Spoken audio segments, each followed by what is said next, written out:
Huge shout out to another effing vegan for exposing James Harden for being a disgusting fucking person.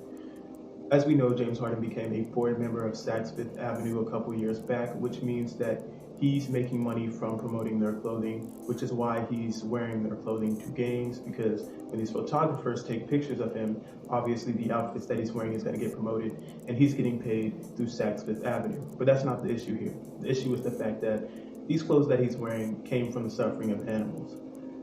James Harden used to be my favorite NBA player, but under no circumstances would I ever support a disgusting animal abuser.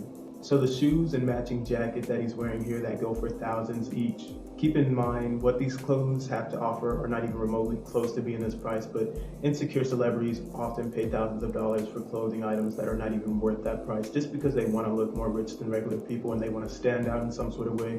It's really an insecurity that a lot of celebrities have.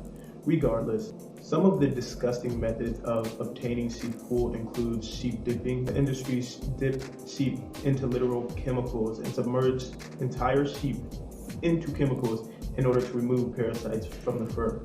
This way, James Harden doesn't have any parasites in his fur when he goes to the store and buys it. Workers who also trim the sheep do not do it for the purpose of the sheep getting trimmed. Yes, sheep need to be trimmed, but do they need to be trimmed extremely fast? No, but the workers need to trim the sheep extremely fast to obtain their money, which means the sheep are at risk of injury, they're at risk of getting infected and dying. Sheep in the wool industry are kept because they are a profit to the wool industry. They're not kept because workers are cutting their fur for their own benefit, which is what a lot of sheep-wearing people like to misinterpret. You can also see James Harden next to his nice leather bag that he has there. Most of the leather that's shipped to the US comes from either China or India. And the standard practices in both of those places are really bad, as workers are exposed to the chemical chromium, which is a very toxic chemical. It's known to cause nausea, vomiting, diarrhea, cancers, and so on. Its workers are usually poor workers in small places in which their environments get destroyed by the substance of chromium because of how toxic it is. But of course, James Harden has to have his leather bag, so that stuff doesn't matter. And finally, let's talk about the fact that James Harden is not even promoting Black-owned companies. Now, does James Harden have an obligation to support Black-owned companies? No.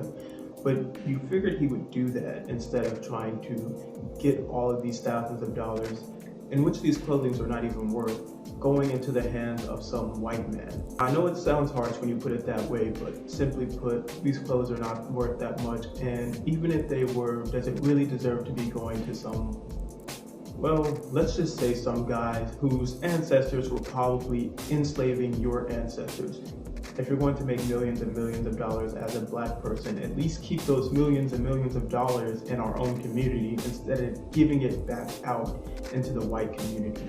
Not that it's a Black versus white thing, but we need all the money that we can get in our own community. So if James Harden was not closed-minded, he would probably realize things like that. But then again, when you're focused on yourself and promoting companies that give you money in return, like James Harden, I'm sure something like that isn't on your mind, and especially given the fact that he doesn't even care about animals. James Harden is no longer my favorite NBA player, and I'm glad I didn't even watch him that much before anyway, before finding that he was a disgusting fucking animal abuser. And it doesn't matter how good you are getting the ball through a fucking hoop, I would never support a disgusting fucking animal abuser like James Harden.